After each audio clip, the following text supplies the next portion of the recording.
Hello everyone, Andrew here, and I want to talk to you today about a couple of lawsuits that are in the courts right now that affects real estate commissions and how realtors are paid. I'm going to give you just a brief overview of the lawsuits and what they involve and how that affects the commission and how it affects buyers and sellers both. Now, to start with, I want to let you know that I'm not an attorney, I'm not a financial advisor.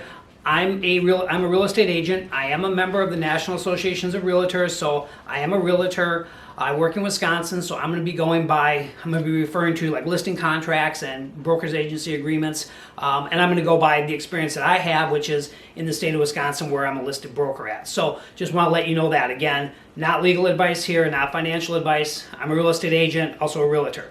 But basically, there's a couple of lawsuits right now where sellers are suing the real estate brokerage because they feel they paid too much in commission because the broker split the commission with the buyer's agent. So I'm going to go over a little bit of how the commissions work in a real estate transaction and what that means to each side and how it all works. And I'm going to give you some examples of how the numbers work. But that's kind of the basics of it, is that the sellers are like, wait, we paid the buyer's agent commission as well.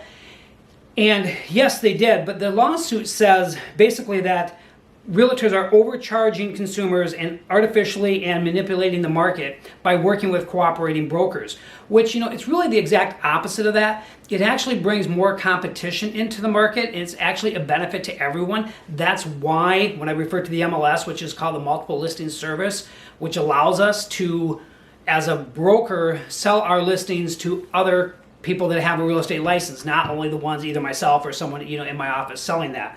So that's really what gets your house sold. And what I want to first start with is remember that the listing contract is what dictates what the commission is going to be. So on day one, before a seller decides that they're going to list their home, the broker or the agent is going to go over the listing contract with them. They're going to clearly spell out to them what the commission is going to be and how much they're going to give a cooperating broker if a cooperating broker brings the buyer. Now, the reason that's very important is because, again, that's decided, and if you want to negotiate that, that can be negotiated on day one of the listing contract. Every brokerage decides what their commission is going to be. Some do 4%, some do 5%, some do 6%, some even do 7%. But it's up to that brokerage to decide what their commission is going to be. For the example today, I'm going to use a 5% because it's just an easy number to work with. But again, that can be negotiated based on each individual contract. There's no one set commission that has to be paid on any listing. For example, on a smaller listing as well, sometimes we don't charge a commission. Say if it's $50,000 or less, rather than charging a commission, we just do a flat fee for doing that because it's not going to vary a lot in there, and we'll just do a flat fee for doing a smaller transaction. So it's not always a percentage, but for today's example, I'm going to be talking about a percentage. And again, that's negotiated between the listing broker, and the listing broker is going to get paid that commission. Then the listing broker is going to decide what happens with that commission. It could be split with an agent in their office. It could be split with an agent that's with another company. That's what the MLS is all about. So, for example, let's just say that you've talked to a couple different real estate agents and they've agreed that your house is going to sell for $300,000. That's what the market value that your home is going to be, is $300,000. So we have a $300,000 home.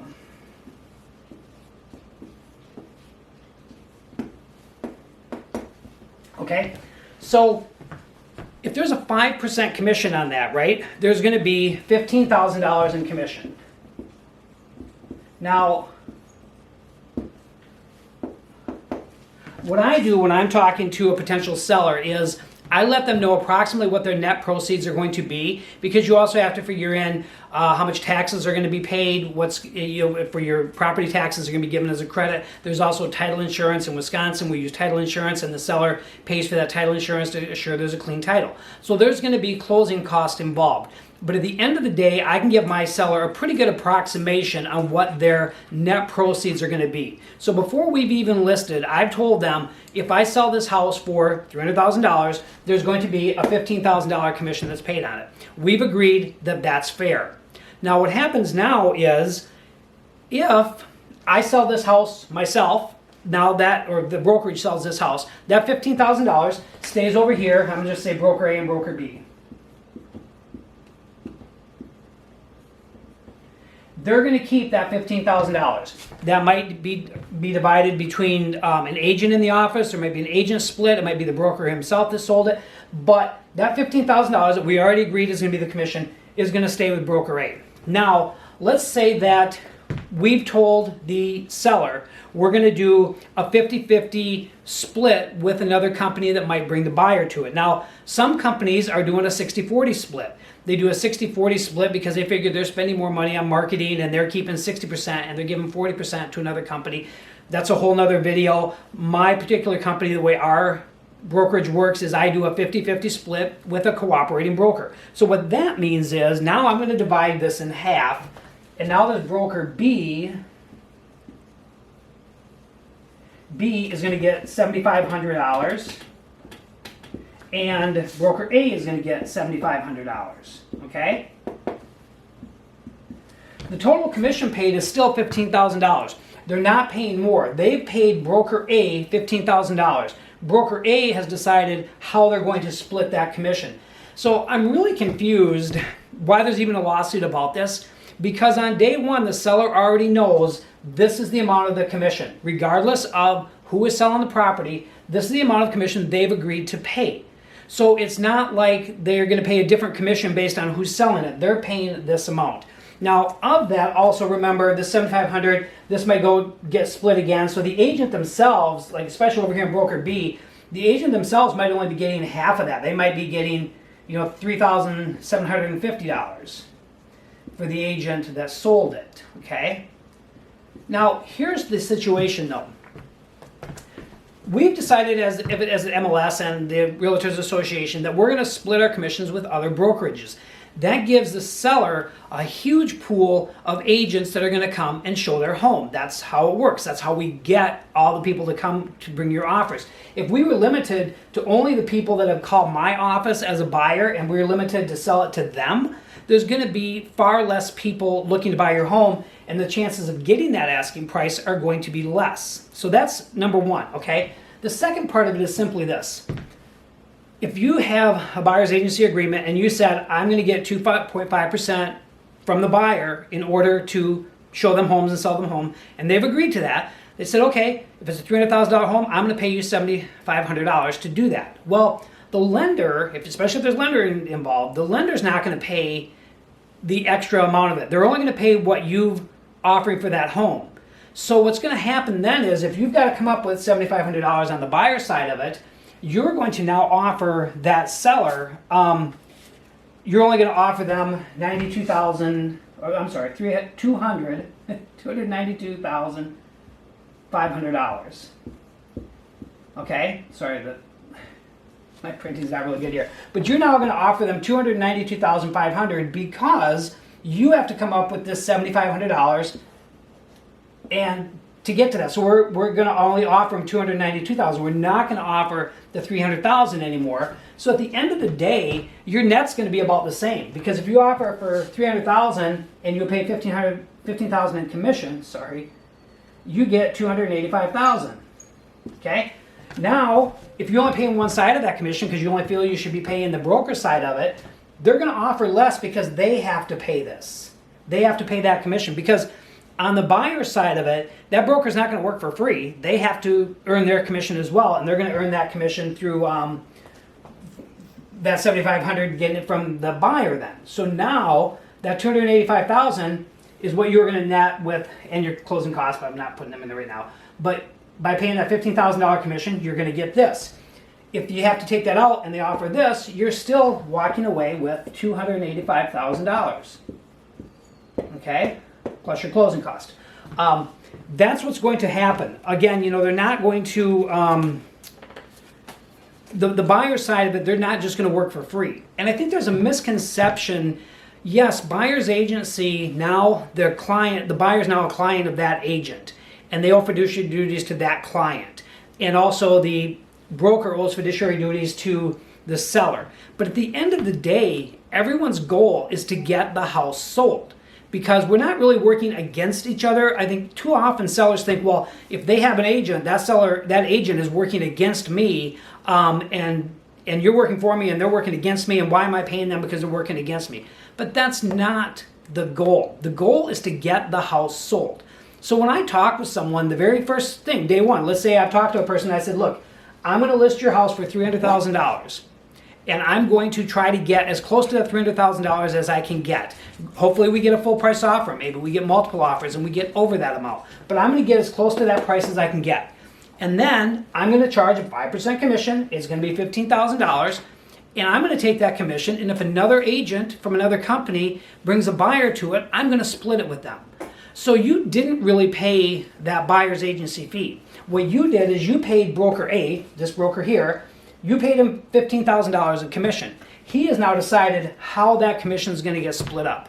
And again, like in the state of Wisconsin I'm referring to, I can only pay another broker. I can't pay another agent, so I'm not paying directly another agent because that broker is going to take a split from that as well.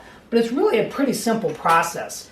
If you were to change that and say, okay, so a buyer has to pay their buyer agency on their own, there's going to be fewer buyers because they've already saved up enough money. Let's say they put down a down payment on this, they're putting $30,000 down, and now they have to get another $7,500 to pay that commission to their agent that's working for them. You're going to have fewer buyers looking for homes. Again, if I can only get my commission, the 5% commission that they've agreed is fair to sell their house, if I sell that myself, then we're going to have a lot less interested buyers looking at this. What I'm doing here now, by me taking this $15,000 that we've agreed is a fair price for selling this house, and I'm just splitting it with another brokerage.